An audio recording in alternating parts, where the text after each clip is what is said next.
பிதாவாகிய தேவனையும் ஆண்டவராய் இயேசுவையும் அறிகிற அறிவினாலே கிருபையும் சமாதானம் பெருகுவதாக. இந்த 7வது மாதத்தினுடைய 2வது ஓய்வு நாளிலே தேவன் நம்மை கொண்டு வந்ததுக்காக தேவனுக்கு துதியும் கனமும் மகிமையும் உண்டாகட்டும். இந்த காலவெளியில் கர்த்தருடைய செய்தியை கேட்க வந்திருக்கிறவங்க யாவரையும் இயேசுவின் இன்ப நாமத்தில் வாழ்த்துவது மகிழ்ச்சி அடைகிறேன். இந்த செய்தி ஆன்லைன் மூலமாய் கேட்கிற தேவனுடைய பிள்ளைகளும் அவருடைய குடும்பங்களையும் ஆண்டவர் ஆசீர்வதிப்பாராக. இந்த செய்தியின் தலைப்பாக mutual relationship for strong bond, உறவுக்கான இருதரப்பட்ட தொடர்புகள், உறவுக்கான இருதரப்பட்ட உறவுகள், mutual relationships for strong bonds. இந்த தலைப்பின் கீழ் நம்மளோடு கூட பேச விரும்புகிறேன். இருதரப்பட்ட தொடர்புகள் என்ன? இது முக்கியமான ஆழ்ந்து சிந்தனைக்குரிய ஒரு செய்திங்க, ஒரு தலைப்பு.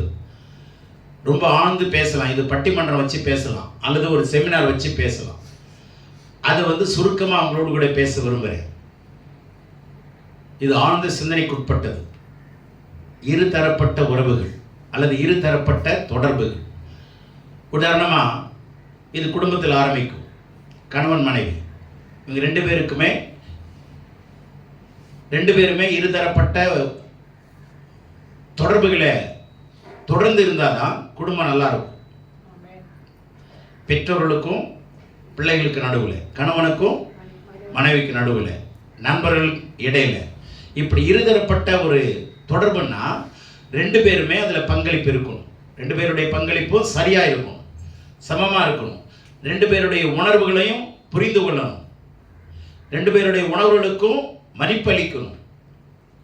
இப்படி பலவேறு கருத்துக்களை சொல்லிகிட்டே போகலாம். இருதரப்பட்ட தொடர்புகள் கண்டிப்பாக அவசியம்.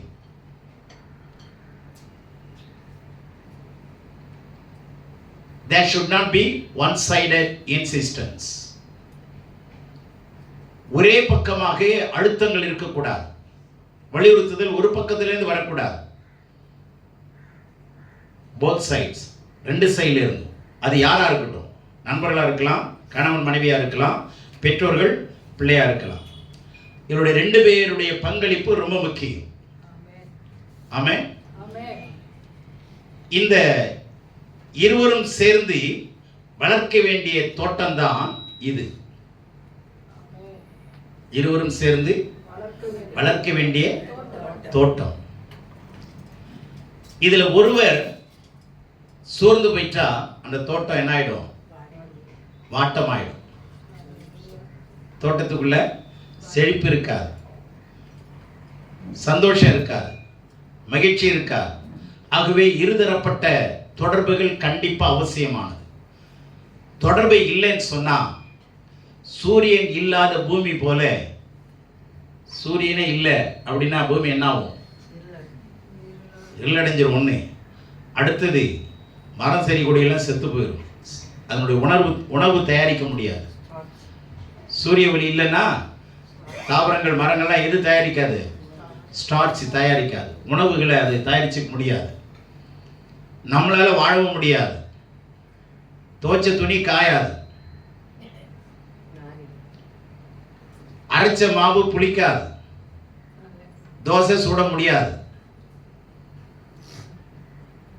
சூரியன் இல்லைன்னா வாழ்க்கைக்கு வாழ முடியாத ஒரு சூழ்நிலை. அது மாதிரி தான் இருக்கும். இருதரப்பு தொடர்பு இல்லைன்னு சொன்னா நம்முடைய வாழ்க்கையில ஒளி மங்கிரும், இருள் சூழ்ந்துடும். இது ரொம்ப முக்கியமான விஷயங்க. இப்போ கணவன் மனைவி, பெற்றோர் பிள்ளைகள், நண்பர்கள்னு சொன்னேன். அதே சமயத்தில் இப்போ நம்ம சபைக்குள்ள பேச வேணும்னா 2 பேர் யாருன்னா நம்மளை படைத்த தேவன், தேவனால் படைக்கப்பட்டவர்கள். 2 பேர். நம்மளை படைத்த தேவனும் தேவனால் படைக்கப்பட்ட நீங்களும் நான். 2 பேர் இருக்கா? இப்போ 2 பேருடைய தொடர்பு அவசியமா? இருதரப்பட்ட தொடர்பு வேணுமா? யார்கிட்ட இருந்து? நம்ம கிட்ட இருந்து கடவுளுக்கும் தொடர்பு கொடுக்கணும், கடவுளும் நம்ம கிட்ட தொடர்பு கொடுக்கணும். செய்திகளை பரிமாற்றம் செய்யப்பட வேண்டும். இப்போ கடவுளும் நாமும் இதை தான் நான் பேச போறேன். இப்போ குடும்பத்துக்குள்ளே பெற்றோர்களுக்கு பிள்ளைகளுக்கு நல்ல உறவு இல்லைன்னா தொடர்பு இல்லைன்னு அர்த்தம். பிள்ளைகள் எங்கே போகிறாங்கன்னு கேட்கறது இல்லை, மனைவி எங்கே போகிறாங்க கேட்கறது இல்லை. அப்படின்னா அது குடும்பம் பல்கலைக்கழகமாக இருக்காது, பல்கொலைக்கழகமாக இருக்கும். உள்ளுக்குள்ளேயே ஒன்று அடிச்சுக்கும்.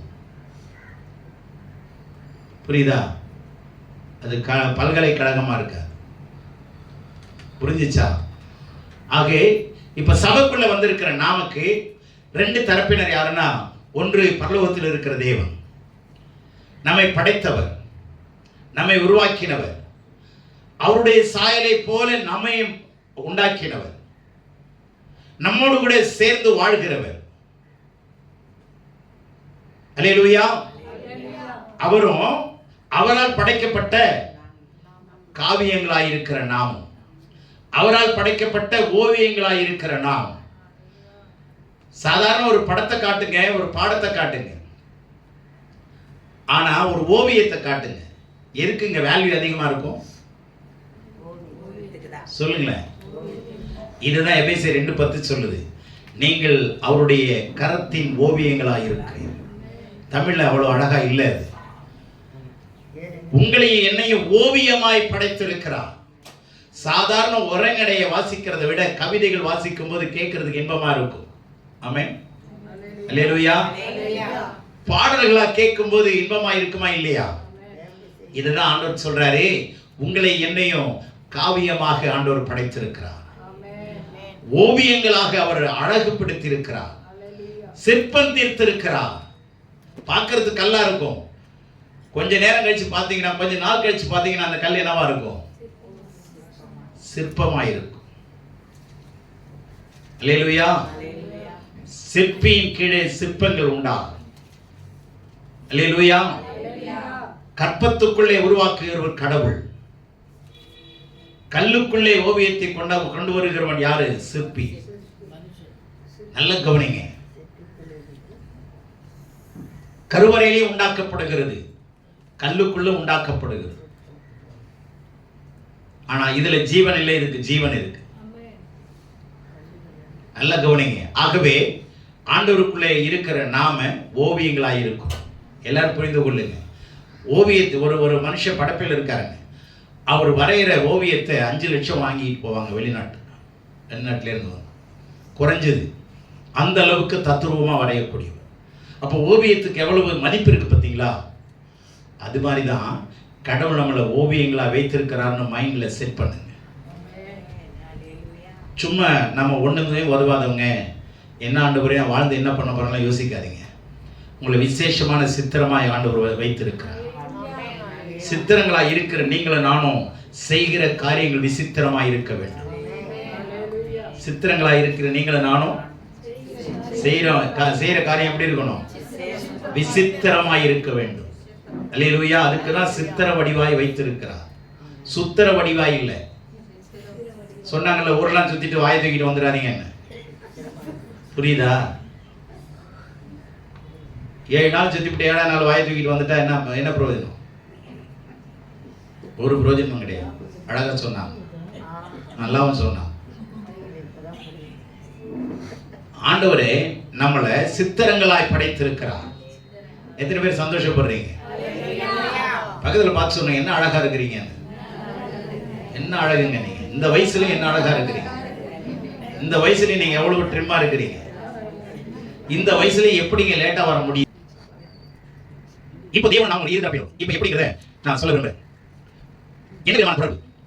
வாட் கைண்ட் ஆஃப் கம்யூனிகேஷன்ஸ் அப்படின்னா, ஒன்று நாம் பேச தேவன் கேட்பது, நாம் பேச தேவன் கேட்பது. ரெண்டாவது தேவன் பேச நாம் கேட்பது. தொடர்பு இருக்கணும் இல்லையா? ஒரு பக்கமே பேசிட்டு இருந்தா அடுத்த பக்கத்துல பதில் வந்து பாப்பா ஒத்துப்பாங்க, நம்ம பேசுறது கேட்கலாம் இல்லையா? நம்முடைய கடவுள் காது கொடுத்து கேட்கிறவர். ஏன்னா நாம் ஆராதிக்கிற உயிரோடு இருக்கிறார். நம்முடைய ஜெபத்தை தள்ளாதவர், மாம்சமான யாருடைய ஜெபத்தையும் கேட்கிறவர். அல்லேலூயா. நம்முடைய ஆண்டவர் ஒருவரையும் வெறுக்காதவர், விண்ணப்பத்தை கேட்கிறவர். அல்லேலூயா. ஆக நம்முடைய தேவன் நாம் பேச அவர் கேட்பாருங்கிற நம்பிக்கையில தான் வந்திருக்கிறோம். நாம பேச அவர் கேட்பார். இது ஒரு வகையான தொடர்புகள். தொடர்பு. இன்னொன்னு, கடவுள் பேச நாம கேட்கும். கடவுள் பேச, இது ரெண்டு தொடர்பு இல்லைன்னு வச்சுங்களேன், உறவுகள் இருக்காதுங்க. அடுத்த லெவலுக்கு போவோம். தொடர்பு இல்லைன்னா சொல்லுங்க, உறவு இருக்க, உறவு வலுப்படாது, இந்த ஸ்ட்ராங் பாண்டேஜ் இருக்காது. அப்படின்னு வீடு நினைச்சாங்கன்னா அது உறவுக்குள்ள என்ன இருக்காது, ஒரசலாய். உறவு என்ன ஆயிடும், ஒரசலாய். புரியுது உங்களுக்கு? ஒரு அம்மா வீட்டுக்கார கேக்குது, என்ன கேக்குதுன்னா, வீட்டுக்கார கூப்பிட்டு இன்டர்வியூ பண்ணுது, மைக் வச்சு, ஐயா உங்களுக்கு எந்த உறவு உலகத்தில் பிடிச்ச உறவு சொல்லுங்க, எந்த உறவு உங்களுக்கு ரொம்ப பிடிக்கும்? அவர் சொல்றாரு, என்னுடைய மாமா தாங்க. இந்த அம்மா இன்டர்வியூ பண்ணுறவங்க கேட்கறாங்க, என்ன பதில் வித்தியாசம் வருது, ஆன்சரே மாதிரி சொல்றீங்களேன்றாங்க. இல்லைங்க, எனக்கு பிடிச்ச உறவு யாரா, என்னுடைய மாமனார். சரி, என்னுடைய ரகசியம் தெரிஞ்சுக்கலாமா? இல்லைங்க, 25 வருஷமா எனக்கு கட்டி கொடுத்த மனைவியை அவர் பாதுகாத்தல, 25 வருஷமா பாதுகாத்து எனக்கு கொடுத்தாங்க. ஆனா என்னால 5 வருஷம் காப்பாற்ற முடியல. அப்ப எப்படிதான் அவங்களை வச்சு காப்பாற்ற உறவை நான் யோசிக்கிறேன். புரிஞ்சுங்களே? உங்களுக்கு தொடர்புகள் இல்லைன்னா உறவுகள் அறுபட்டு துண்டிக்கப்படும். நடைமுறைகளாய் வாழ்வோம். கடவுளுக்கு வந்துட்டீங்க, கிறிஸ்தவ மதத்துக்குள்ள வராதீங்க, கிறிஸ்தவ மதத்துக்குள்ள வராதீங்க, கிறிஸ்தவ மார்க்கத்துக்குள்ள வாங்க.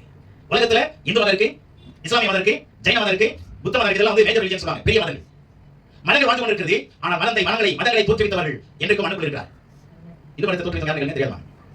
பௌத்த மதத்தை தோற்றுவித்தவங்க புத்தர் நீங்க எங்க இருக்காரு? மனக்குள் இருக்காரு. இப்ப ஒவ்வொரு மதத்தை தோற்றுவித்தவர்கள் கவனிச்சீங்கன்னா நீங்க இல்லை. ஆனா இந்த மார்க்கத்தை தோற்றுவித்த ஆளுடைய இன்றைக்கு போய் இருக்கா? அதனால எல்லா மதங்களோட சிறந்தது இது மதம் வரையும். இது என்ன மார்க்கம்? ஆங்கிலத்தில் சொல்லுவாங்க, அதாவது ஜெயினிசம், இந்துயிசம், புத்திசம், இஸ்லாம் சொல்லுவாங்க. அதே மாதிரி கிறிஸ்டியனிசம் சொல்றதே கிடையாது, சொல்ல மாட்டாங்க. கோடு கிடையாது, கிறிஸ்டியானிட்டி தனி பேர் அது. அப்படியான மார்க்கம் இருக்கு. கடவுள்கிட்ட போறதுக்கு ஒரு வழி. இந்த வழியில வந்துட்டீங்கன்னா ரெண்டு தரப்பான தொடர்புகள் இருக்கணும், கம்யூனிகேஷன் இருக்கணும்.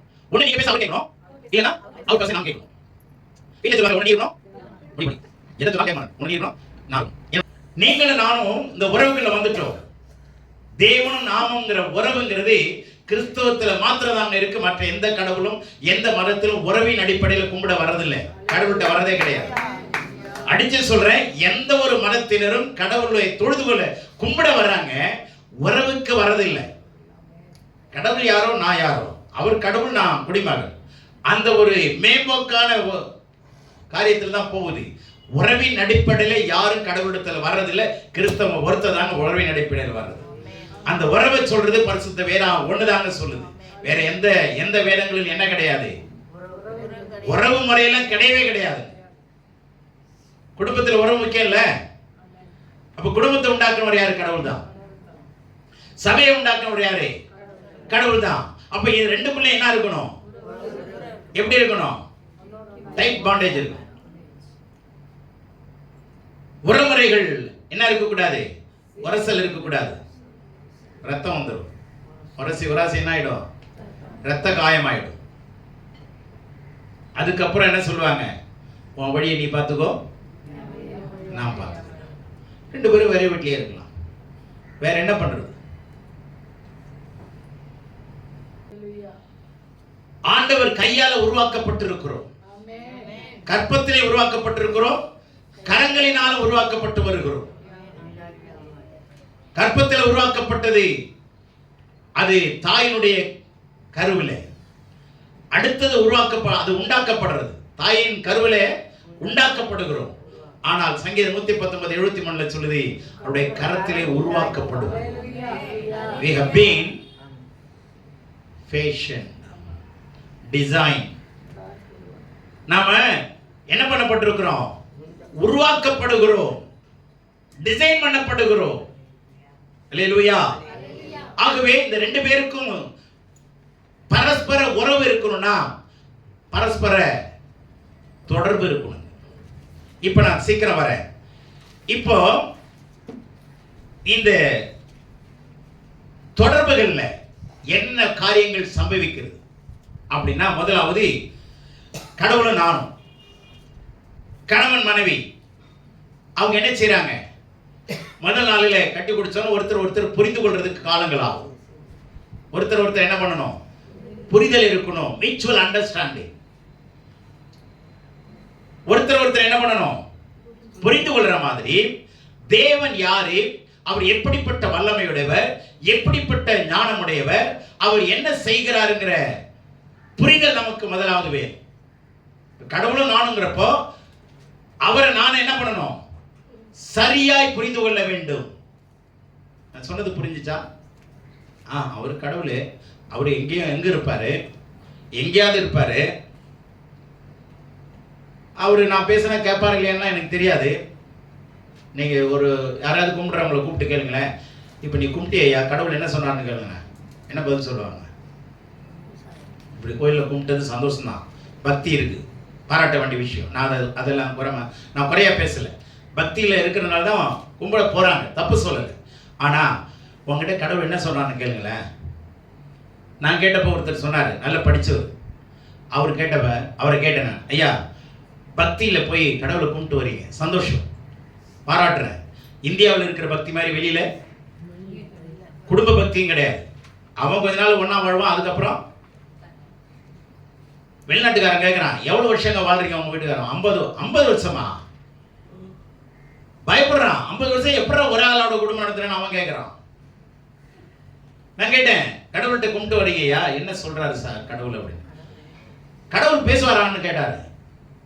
ஏங்க கடவுள் பேசுவாரா பேச மாட்டாருன்னு தெரியாம எப்படிங்க கும்பிட்டீங்கன்னு கேட்டேன்.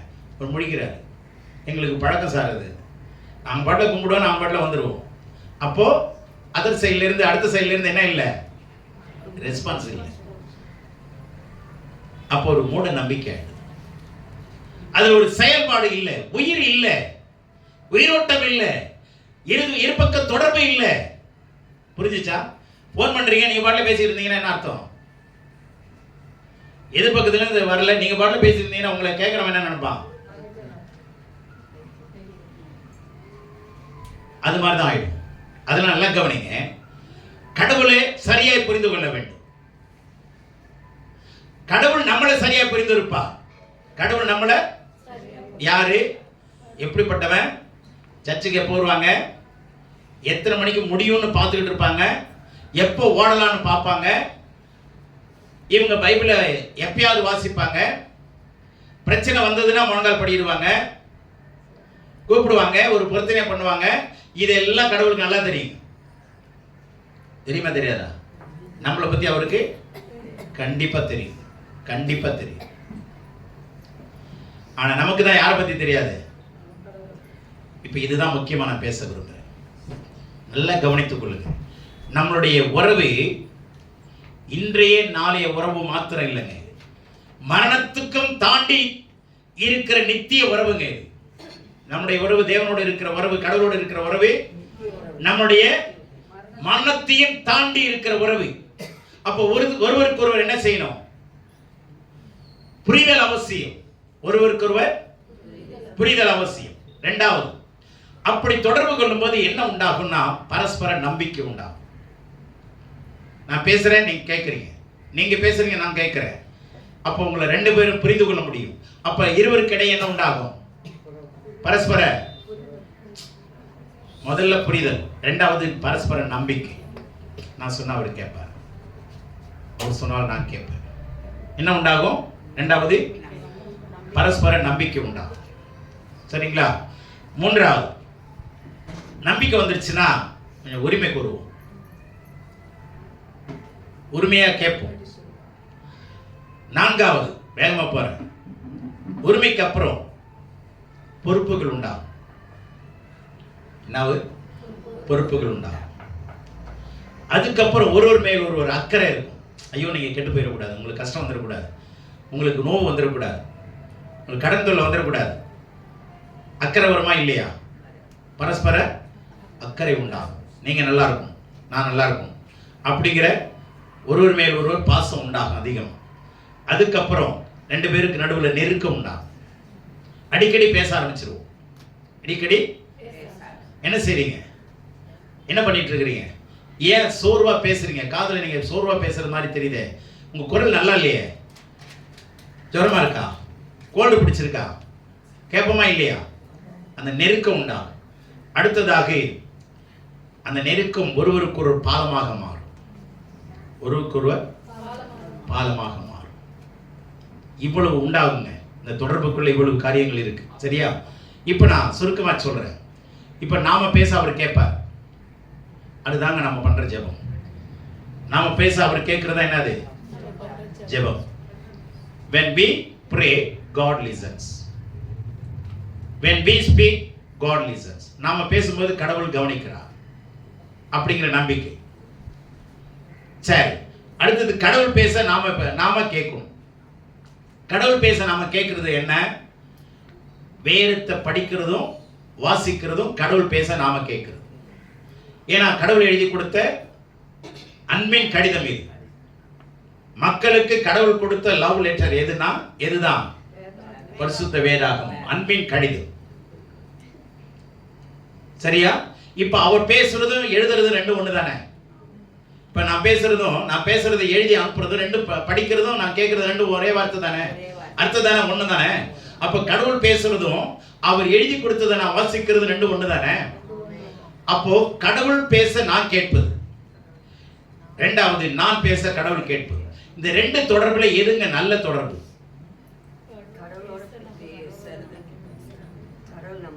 ரெண்டு தொடர்பு தான். நான் பேச கடவுள் கேட்கிறார், கடவுள் பேச நான் கேட்கிறேன். எது அதிகமா இருந்தா நல்லா இருக்கும்? கடவுள் பேச நாம கேட்பதுதான் நல்லா இருக்கும். ஆனா நிதர்சனமான உலகத்துல யாரு நிறைய பேசுறது? என்ன அழகா பதில் சொன்னீங்க பாத்தீங்களா? நம்ம தான்.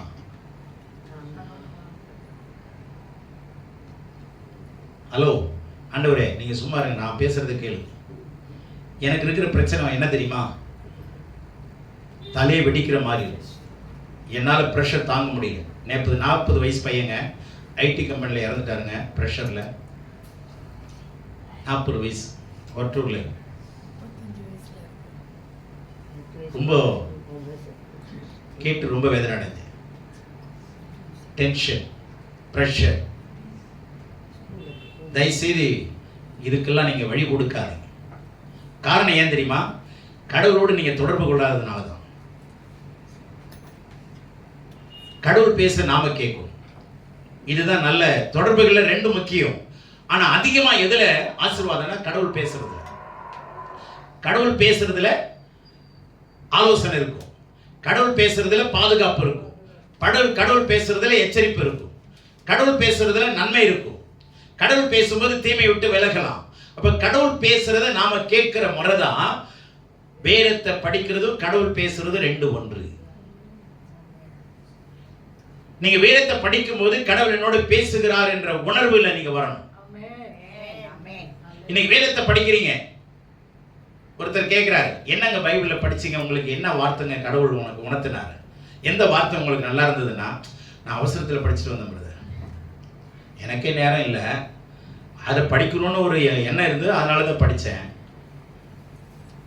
அப்படிங்கிறது. இதுல அர்த்தம் இருக்கா? அர்த்தம் இருக்கா? அர்த்தம் இல்லை.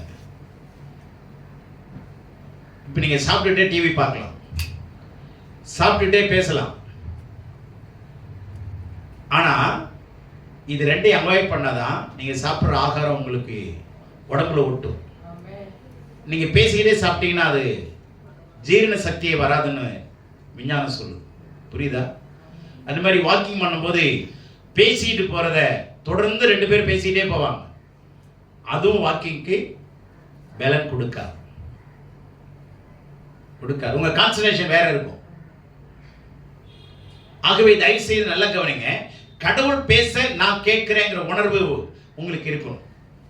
கடவுள் பேச பைபிளை எடுத்துட்டீங்கன்னா யார் பேச போறா? சொல்லுங்க நல்லா.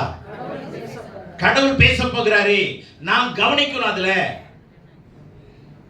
அப்படி நீங்க கவனிச்சு படிச்சீங்கன்னா கடவுள் பேசுறது தெளிவா உங்களால கொஞ்ச நாள் கழிச்சு புரிஞ்சுக்க முடியும். அப்ப கடவுளோடு கூட என்ன பண்ணணும்? முதல்ல பழகணும். அதனாலதான் நான் சொல்றேன், எப்போதுமே முட்டி போட்டுக்கிட்டு ஜெபம் பண்ணிட்டு இருக்க முடியாது. வேலைக்கு போய் ஆகணும், சம்பாதிக்கணும் இல்லையா? அதுக்கு இலகுவான விஷயத்தை சொல்லித்தரேன். நீங்க நல்லா படிங்க, கொஞ்ச நேரம் நல்லா கான்சன்ட்ரேட் பண்ணி ஒரு 1/2 மணி நேரம் படிக்கிறீங்களா படிங்க. படிச்சுட்டு வேலைக்கு போகும்போது இப்ப கவனிங்க, கடவுளோடு பழக ஆரம்பிங்க. கடவுளோடு என்ன பண்ணணும்? நீங்க பஸ்ல போகலாம், நடந்து போகலாம். அப்ப போகும்போது என்ன பண்ணணும்னா சாதாரணமா பேசுங்க.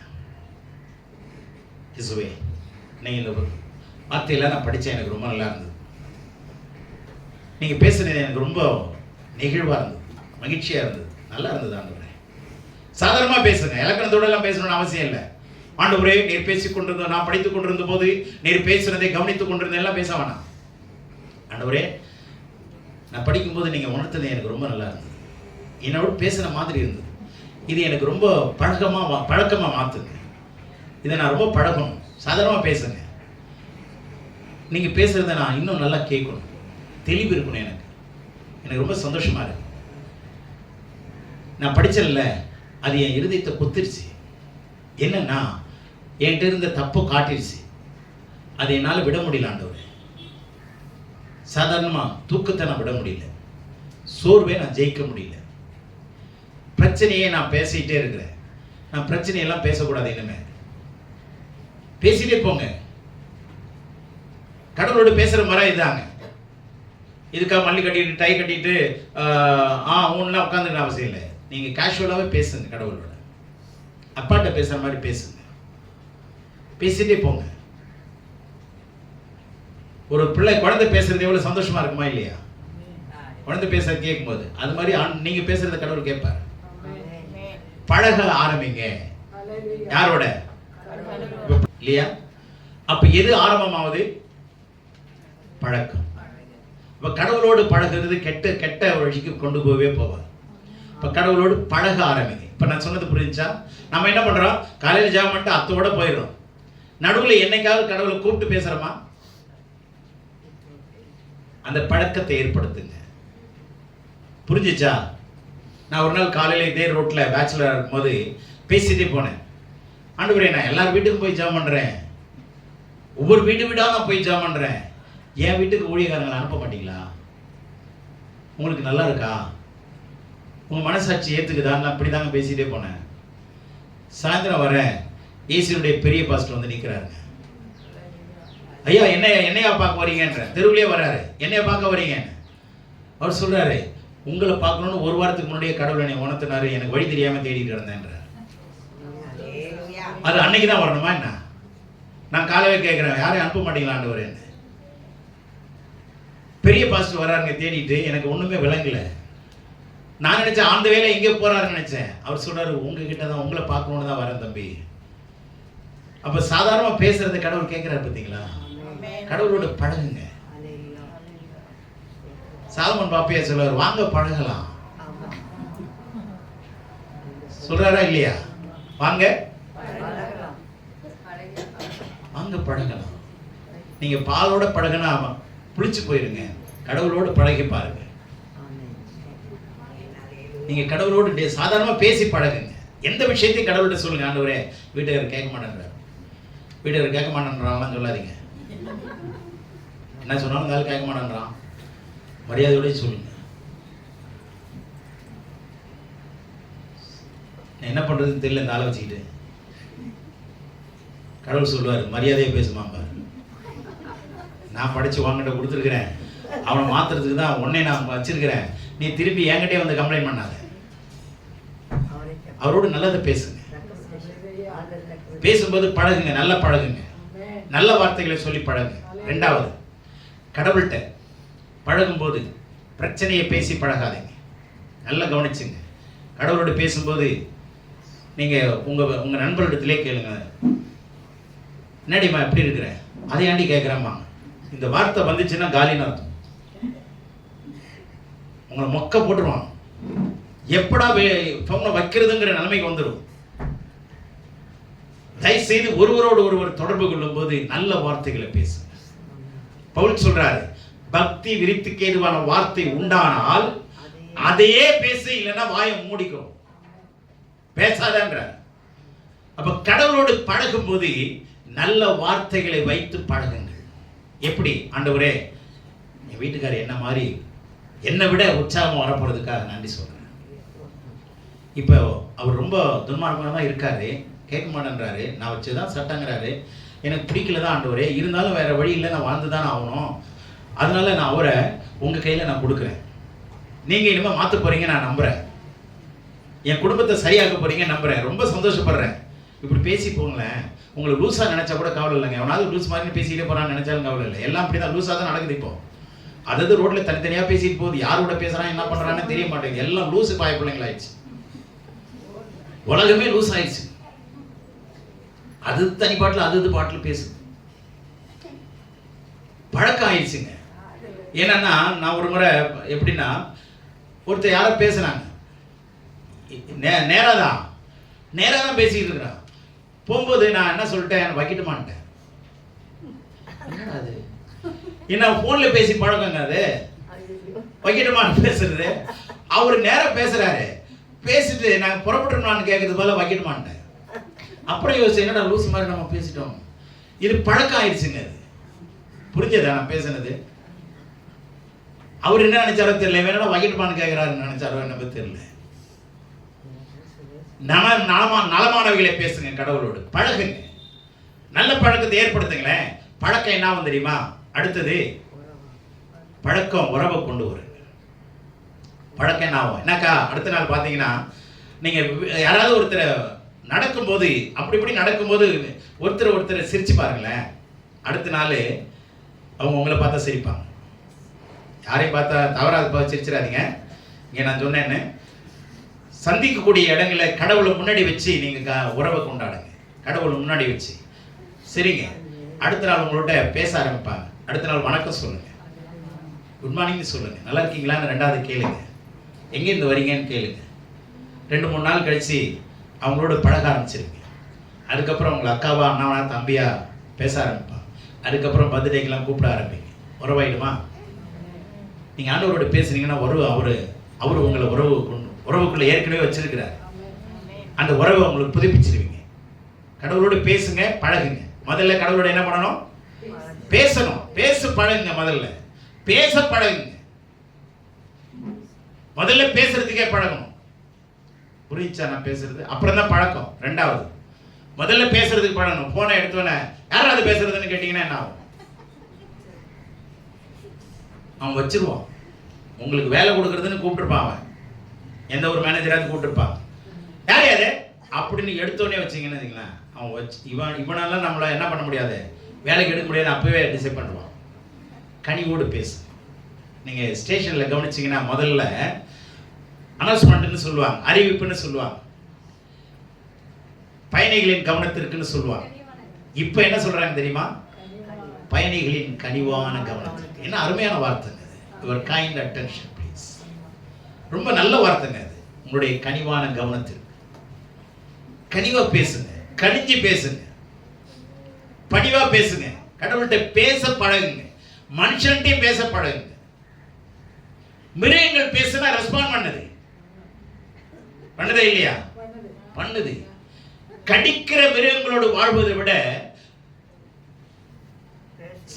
கடிக்கிற மிருகங்களோடு வாழ்ந்துடலாம், ஆனா நடிக்கிற மனிதரோடு வாழ முடியாது. புரிஞ்சதை நான் சொன்னது? அதனால கவனிங்க, கடவுளோடு முதல்ல பேச பழகுங்க. ரெண்டாவது பழக்கம் ஆயிடும். அப்புறம் அந்த பழக்கம் பேசாம இருக்க முடியாது. பழக்கம் என்ன பண்ண முடியாது? பேசாம இருக்க முடியாது. பேசுறது பழக்கத்தை கொண்டு வரும். பழகின ஒருபாடு பேசாம இருக்க முடியாது. பேச ஆரம்பிச்சிருவோம். இப்ப கடவுளோடு பேச பேச உறவுக்குள்ள வந்துருவோம். ஆமென். நீ வேறு நான் வேறு இல்ல ஆண்டவரே, நாம் இருவரும் ஒருவரானோம். எசேக்கியேல் ஃப்ரெண்ட்ஸ் இந்த பாட்டு ஒன்று பாடுவாங்க. நீ வேறு நான் வேறு அல்ல, இருவரும் ஒருவரானோம். எங்கே மாப்பிள்ளை இருக்கா, எங்கே பொண்ணு இருக்கா, திருமணமானவன 2 பேரும் ஒரே சரீரமாய் மாறுகிறார். அப்ப ஆண்டவர் சொல்றார், நீ வேற இல்லை நான் வேற இல்லப்பா, நம்ம 2 பேரும் ஒருவரானோம். உன்னை பார்க்காம என்னால இருக்க முடியல. ஆண்டவர் சொல்லுவாரு, உன்னுடைய திருமுகத்தை எனக்கு காண்பி, உன் உருவத்தை நான் பார்க்கணும். என்ன அழகா நீ பேசுற, என்ன அழகா என் கூட பழக ஆரம்பிச்சுட்ட. இனிமே உன்னால நான் உன்னை பார்க்காம இருக்க முடியல, உன்னோட பேசாம என்னால இருக்க முடியலன்னு ஆண்டவரே பேச ஆரம்பிச்சார். உறவுகள் என்ன ஆயிடும்? சத்தம் கேட்குங்க, பேசுறது கேட்க ஆரம்பிச்சோம். அல்லேலூயா. புரிஞ்சதா? இப்படியே நான் சொல்லி முடிக்கிறேன். அந்த நெருக்கம் உங்களுக்குள்ள வந்துடும். அந்த நெருக்கத்தின் நடுவில் சந்தோஷனுடைய பெருக்கம் உங்களுக்கு உண்டாகும். மனுஷனோடு வாழ்ந்தா பிரச்சனை உண்டாகும். ஆனா கடவுளோடு வாழ வாழ வாழ நீங்க அதிகமா வாழ ஆரம்பிக்கும் போது உங்களுக்கு சமாதானம் நதியை போல புறப்படும். சமாதானம் நதியை போல புறப்படும். இந்த உலகத்தில் நீங்க வாழுகிறது தேவை என்று ஜனங்கள் அறிவார்கள். இவங்க சேவை எங்களுக்கு தேவை. தப்பான விஷயத்தை நம்ம புரிந்து கொள்ள முடியும். ஆகவே கவனிங்க, சரியான வார்த்தைகளை கொண்டு பேசுங்க. பிரச்சனையை கடவுளோடு பேசாதீங்க. முக்கியமா அடுத்தது சொல்றேன், பதில மாத்திரம் கடவுளோடு பேசுங்க. ஆண்டவரே, என் வாழ்க்கையில இதுவரை இருக்கிற துன்பங்கள்லாம் மாறிடுச்சு ஆண்டவரே. உங்க கூட பேச பேச எனக்கு வெளிச்சம் நிறைய வந்துட்டே இருக்கு. என்னுடைய குடும்பம் பிரகாசமா மாறுது, சந்தோஷமா மாறுது. இனிமே என் குடும்பத்துல பிரச்சனை இருக்காது. அதுக்காக நன்றி சொல்றேன். பேசுங்க. இப்படியே கடவுளோட பேச ஆரம்பிச்சீங்கன்னா பழக ஆரம்பிச்சிருவீங்க. பழக ஆரம்பிச்ச உறவுக்குள்ள கண்டிப்பா உங்களை கொண்டு போயிடுவாரு. அதுக்கப்புறம் உங்களால அவரோட பேசாம இருக்க முடியாது, அவரும் உங்ககிட்ட பேசாம இருக்கவே முடியாது. அல்லேலூயா. இப்ப என்னவா மாறிடுவோம்? ஒருவருக்கு ஒருவர் பாலமாய் மாறிடுவோம். அல்லேலூயா. 4 செவரு கட்டினீங்கன்னா நீங்க மாத்திரம் தாங்க வாழலாம். ஆனா ஒரு கிராமத்துக்கு இன்னொரு கிராமத்துக்கு நடுவுல பாலத்தை கட்டுங்க. ஜனங்கள் அந்த பாலம் வழியாக கிராமமே வருங்க. நீங்க கட்டுற பாலத்துல சின்னோண்டு பாலம் தான். புரியுதா உங்களுக்கு? வாயில வடை சுடுவான், விற்க முடியாது, எவன் வாங்குவான்? அதனால வார்த்தைகளினாலே பாலங்களை கட்டுங்க. வார்த்தைகளினாலே பாலங்களை கட்டுங்க. தேவதூதர்கள் அந்த பாலங்கள் வழியாக கடந்து உங்க வீட்டுக்கு வருவாங்க. அந்த பாலங்கள் வழியாக ஊழியக்காரர் உங்க வீட்டுக்கு வருவாங்க. ஒரு முறை காலையில சாயந்தரம் 5 மணிக்கு வேலையில இருந்து வந்தோன்னு சொன்னேன், எனக்கு பக்குனுச்சு. என்னடான்னா, என் பெரிய மகளுக்கு பிறந்த நாள். அதுக்கு நான் அங்க இருக்கணும், இன்னைக்கு ஈவினிங் இருக்கணும்னு எதிர்பார்க்கணும். எனக்கு தெரியாம என்ன பண்ணிட்டேன், ஜானட்டுக்கும் ஒரு முறை அப்படிதான் நடந்துச்சு. பிரைஸ் மார்க்கும் அதுக்கும் நான் மைசூர் போக வேண்டியதாகிடுச்சு. பைபிள் காலேஜில் நான் அங்கே போய் டீச் பண்ணுவேன். நான் அன்னைக்கு என்ன சொன்னேன், சாயந்தரம் தெரியாமல் நான் ப்ரோக்ராம் கொடுத்துட்டேன். இது ஞாபகம் இல்லாமல் நான் இப்போ சொன்ன, ஆண்டவரே, நான் ஊழியத்துக்கு போக வேண்டிய கட்டாயத்துக்குள்ளே வந்துட்டேன், நிறுத்தவும் முடியல. இப்போ நான் போயிட்டு வரதுக்குள்ள ஊழியக்காரனை நீங்கள் அனுப்பிடணும், ஓகேவா? சரிதான் ஆண்டவரே, நான் உங்கள் வேலை தான் நான் போகிறேன். என் வேலைக்கு ஒரு ஊழியக்காரரை அனுப்பி என் பிள்ளையை நீங்கள் ஆசீர்வச்சிருங்கன்னு சொல்லிட்டு நான் போயிட்டேன். போயிட்டு திரும்பி 10 மணிக்கு வரேன். வந்த உடனே கேட்டேன், யாராவது ஊழியக்காரன் வந்தாங்களான்னு. வரல. நான் எனக்கு கொஞ்சம் கோபம் வந்துச்சு. ஆண்டவரே, உங்கள் வேலைக்கு நான் போனேனே, எப்படி நீங்கள் அனுப்பாமல் விட்டீங்க? இது என்ன நியாயம் அப்படின்னு கேட்டுட்டு லைட்டை ஆஃப் பண்ணிவிட்டு கதவை, மெயின் கதவை அப்படி டோரை சாத்தினேன். சாத்தும் போது ஹார்ன் சவுண்டு, அவங்க பாட்டில் தொடர்ந்து ஹார்ன் அழுத்திட்டே இருக்கிறாங்க. அப்போது காம்பவுண்ட் வால் கிடையாது. கதவை திறந்து பார்த்தா நல்ல தேவதூதன் போல் இருட்டில் ஒருத்தர் வண்டியில் நிற்கிறார். நான் லைட்டு போட்டு பிரைஸ்லாடியானாங்க. நான் சோதரை கத்திர சோதரையானேன். பார்த்தா ஏசிலேருந்து ஒரு பாஸ்டர் வர்றாரு. அவர் சொல்கிறாரு, ஐயா, உங்களை சாயந்தரம் வந்தால் பிடிக்க முடியாதுன்னு எனக்கு தெரியும், அதனால் லேட் நைட்டில் வரணும்னு தான் நான் பிளான் பண்ணி இப்போ வரேன், கோச்சிக்காதீங்கன்னாரு. ஆனால் ஒரு நாள் நான் லேட் நைட்டுக்கு எங்கேயும் போக மாட்டேன், ஆனால் உங்கள் வீட்டுக்கு மாத்திரம் நான் லேட் நைட்டில் வரணும்னே வந்தேன் அப்படின்னாரு. இப்போ நம்ம பேசுனதை கடவுள் கேட்டாரா இல்லையா? கேட்டாரா இல்லையா? கண்டிப்பாக கேட்பறாங்க. பேசி பழகுங்க. மனுஷனோடு பேசி பழக பழக உங்களுக்கு பிரச்சனை உண்டாக்கிடுவோம். உங்ககிட்ட இருக்கிற ஆசை பொருங்கிறது தான் வருவான், வேற ஒன்றும் கிடையாது. பொருள் பெருகினால் அதை தின்கிறவர்களும் பெருகுவார். பொருள் பெருகினால் இது யார் சொல்றது? சாலமோன் சொல்றாரு, உங்ககிட்ட ஜனங்கள் வர்றாங்கன்னா புடுங்கிறதுக்கு தான் வருவோம். வீதி வரை மனைவி. அந்த பால் குடியில வாயால வர சொல்ல வார்த்தையா இல்லையா? வார்த்தையா பேசுங்க. அந்த பால் அமையும். அந்த பாலத்தை தேவதூதர் இறக்கி வருவாங்க. அந்த பால் வழியா போய் அவங்க வீட்டுக்கு வருவாங்க. விசுவாசிகள் வீட்டுக்கு வருவாங்க. நான் சொல்றேன், நீங்க வந்து இருக்காங்க, பாலத்தை கட்ட ட்ரை பண்ணுங்க. Don't try to build a walls, but try to build bridges. ஆமென். புரியுதா நான் பேசுறது? பாலங்கள் உருவாக்குங்க, நகரங்கள் வரும், கிராமங்கள் உருவாங்க, ஜனங்கள் உருவாங்க, வானத்தில் தேவதூதர் உருவாங்க. தேவனே வந்தா மாச்சரியம் இல்லையா? இப்போ ஆளு என்ன சொல்றாரு தெரியுமா? உங்க கருத்தை நீதிமொழியில் 28:9ல என்ன வசனம் இருக்குன்னா, வேதத்தை கேளாதபடி ஜெபிக்கனுடைய ஜெபம் அருவருப்பான். இப்ப கடவுளோட எப்படி பேசணும்னு சொல்லி தரேன். கடவுளுடைய எப்படி பேசணும்னா, இந்த வசனத்தை படிக்கிறீங்கல்ல, இந்த வசனத்தையே நீங்க மறுபடியும் கடவுளோட பேசுங்க. இது ஆசீர்வாதமா இருந்ததுன்னா அந்த வார்த்தையை சொல்லுங்க. ஆண்டவர், நீங்க ஆசீர்வாதமான வார்த்தையை கொடுத்தீங்க, உங்களுக்கு ரொம்ப சந்தோஷம். ஆசீர்வாதமான வார்த்தையை கொடுத்தீங்க, ரொம்ப சந்தோஷம். ரெகுலரா எடுத்து ஒரு அதிகாரமா படிக்கணும். இந்த பிப்ளியோமேன்சின்னு ஒரு வார்த்தை இருக்குங்க ஆங்கிலத்துல. பிப்ளியோமேன்சின் அப்படின்னு என்ன அர்த்தம் தெரியுமா? பிப்ளியோமேன்சின்னா என்ன அர்த்தம்னா, கண்ணை மூடிட்டு ஒரு கையை வைக்கிறது எங்கேயாவது ஒரு பக்கத்துல ஒரு வசனத்துல, அதை படிக்கிறது. அது நல்லதா இருந்தா சந்தோஷமா இருக்கும், கெட்டதா இருந்தா திருப்பி எங்கேயாவது மூடிட்டு திரும்பி காய வைப்பான். இந்த மாதிரி பழக்கம் சில பேருக்கு இருக்கும். அப்படிதான் ஒரு ஆள் படிச்சான். கண்ணை மூடிட்டு கையை வச்சு படிச்சா, யூதாஸ் நாண்டு கொண்டு செத்தான இருக்கு. அடப்படுவாவே, காலையில யூதாஸ் நாண்டு கொண்டு செத்தான இருக்கு, வேணாம் வேணாம் அப்படின்னு சொல்லிட்டு திரும்பி பைபிளை மூடிட்டு திரும்பி திறந்து பார்த்து, நீயும் அப்படியே செய்யணும் வேற பக்கத்துல. அவன் நாண்டு கொண்டு சொத்தான்னு படிச்ச, நீயும் செய்யறான்னு. சேச்சா வேணாம் வேணாம் வேணாம்னு சொல்லிட்டு திரும்பி பைபிளை மூடிட்டு திரும்பி திறந்து கை வச்சான். செய்யறது சீக்கிரமா செய்யணும். இப்ப என்ன பண்றது? இந்த புத்தியெல்லாம் இருக்கக்கூடாது, இந்த பழக்கம் இருக்கக்கூடாது. ரெகுலரா படிக்கிறீங்களா? படிங்க. அத நல்ல வார்த்தை வருதா, ஆண்டவர் நன்றி சொல்லுங்க. அல்லது நீங்க திருந்துற மாதிரி ஒரு வார்த்தை வருதா, ஆண்டவர்கிட்ட பேசுங்க. ஆண்டவரே, என் தப்பான குணத்தை உணர்த்திட்டீங்க, அது என்னிலிருந்து விலகணும், என்னால் விளக்க முடியல, நீங்க எடுத்துருங்க. சாதாரணமா பேசுங்க, நீங்க எடுத்துருங்க. நீங்க எடுத்துருவீங்கன்னு எனக்கு தெரியும். உங்க குணத்தை எனக்குள்ள இம்பார்ட் பண்ணுங்க, நான் ரொம்ப சந்தோஷமா ஏத்துக்கிறேன். இப்படி கடவுளோட வசனத்தை வச்சு பேசுங்க, பதில பேசுங்க. நீங்க பெற்றுக்கொள்ளுகிற பதில பேசுங்க, அதுதான் ஜெபம். இருக்கிற பிரச்சனையை பேசாதீங்க, பிரச்சனை பெருசாயிடும். பலூனை ஊதுறீங்கன்னு அர்த்தம். பிரச்சனையை பேசுறதும் சொல்லுங்க, பலூனை ரெண்டும் ஒண்ணு. ஊதுறீங்க, இன்னும் கொஞ்சம் ஊதுறீங்க பெருசாகும், இன்னும் கொஞ்சம் ஊதுறீங்க என்ன ஆகும்? பெருசாகும். இன்னும் கொஞ்சம் ஊதுறீங்க என்ன ஆகும்? டமாகும். அதே மாதிரி பிரச்சனை குடும்பத்துல பெருசாயிடும். பிரச்சனையை பேசி பழகாதீங்க, பதில மாத்திரம் பேசி பழகுங்க. ஆண்டவரே, என் பிள்ளைங்கள்லாம் சத்தியத்தில் வாழ போறாங்க, நம்ம குடும்பமா ரட்சிக்கப்பட்டு நான் ஆண்டவருடைய சபைக்கு வர போறோம். எதெல்லாம் உங்களுக்கு தெரியுதோ அது நன்மையானது, வசனத்துக்கு ஏற்ற மாதிரி பேசுங்க. இப்ப புரிஞ்சா? இப்ப பாலம் அமைச்சாச்சு. இப்ப கடவுள் வருவாரு, நானும் வருவேன். இப்ப ஆண்டவர் என்ன சொல்றாரு? வெளிப்படுத்தல் 3:20 படி. முடிச்சாரு, ரொம்ப நேரம் ஆகுதுன்னு நினைக்கிறேன். வெளிப்படுத்தல் 3:20. இதோ வாசற்படியிலே நின்று. இப்ப பாலத்துல வந்துட்டு வீட்டுக்கிட்ட வந்துட்டாரு. இப்ப வாசல்ல நின்று தட்டுகிறேன், கதவை தட்டுகிறேன். ஒருவன் என் சத்தத்தை கேட்டு கதவை திறந்தால், ஒருவன் என் சத்தத்தை கேட்டு உறவின்படி என் சத்தத்தை கேட்டு திறந்தால், அவனிடத்தில் நான் பிரவேசித்து, அவனிடத்தில் நான் உள்ளே வந்து அவனோட போஜனம் பண்ணுவேன். இப்ப கவனிங்க, அவனோட நான் என்ன பண்ணுவேன்? போஜனம் பண்ணுவேன், அவனும் என்னோட போஜனம் பண்ணுவான். இத கருத்தை நல்லா விளக்குறேன், கவனிங்க. இப்ப கடவுள் வந்து கதவை தட்டுறாரு. இப்ப நமக்கு கடவுளுக்கு என்ன உறவுன்னா, எப்படி கணவன் மனைவியினுடைய உறவு உச்சிதமான உன்னதமான உறவு, ஒளி மறைவு இல்லாத உறவு. மற்ற எல்லாமே ஒளி மறைவு இருக்குங்க. இது ஒண்ணுலதான் எந்த உறவு இல்லை, ஒளி மறைவு இல்லாத உறவு எது ஒண்ணுதான். அதனாலதான் மேரேஜ் இஸ் ஹானரபிள்னு சொல்லுது.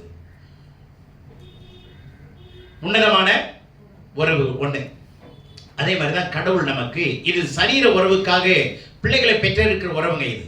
ஆனா கடவுளுக்கு நமக்கு உள்ள உறவு என்னன்னா, கடவுள் நமக்கு ஆண்டவர் இயேசு மணவாளன், நாம மணவாட்டி. அவர் தான் நம்முடைய மணவாளன், அவர் தான் நம்முடைய, நாம் தான் அவருடைய மணவாட்டி. இப்போ நாமும் அவரும் எப்படி இருக்கிறோம்? நாம் மணவாளனாகவும் நாம் மணவாட்டியாகவும் அவர் மணவாளனாகவும் இருக்கிறார். இதுதான் உறவு. இப்ப புரியுச்சா? ஆண்டவர் ஆவியா இருக்கிறார், நாமும் ஆவியா மாறப்போறோம். அப்ப ஆவிக்குள்ள இருக்கிற உறவு எந்த உறவும் கெட்டு போகாது. தவறான உறவு யோசிக்காதீங்க. ஏன் அவர் வந்து மணவாளனா இருக்கும்? ஏன் நம்ம அது எதுக்குன்னா, அந்த ஒளிமறைவு இல்லாத உறவுக்காக சொல்லப்பட்டிருக்கு. இப்ப புரிஞ்சா? ஏன் கணவனா இருக்கணும், அந்த மனைவியா இருக்கணும்னா, சரீர உறவு இல்லை, இது ஆவியா இருக்கிறோம். அப்ப இது எதுக்காக சொல்லப்பட்டிருக்குதுன்னா, எந்த ஒரு ஒளிவும் மறைவும் ஆண்டவர் வச்சுக்க மாட்டார், நமக்குள்ளே இருக்காது. உன்னதமான ஒரு உறவுக்காக சொல்லப்பட்ட ஒரு விஷயம். ஆக இந்த உறவுக்குள்ள அவர் வந்து கதவை தட்டுறாரு.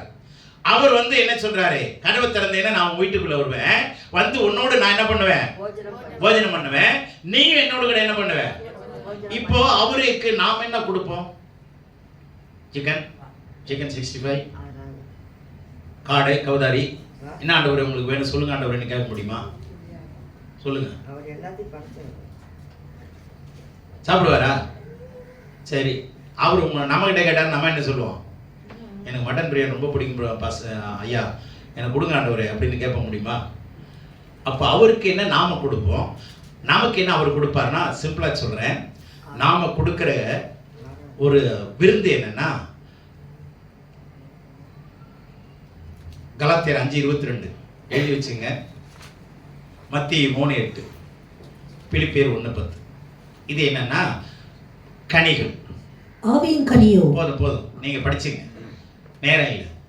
இப்போ 3:8 மத்தேயுல மனம் திரும்புதலுக்கு ஏற்ற கனி, 5:22 ஆவியின் கனி, பிலிப்பியர் 1:10 நீதியின் கனி. இப்போ வந்த பழங்கள்லாம் வெட்டி வைப்போம் பார்த்தீங்களா?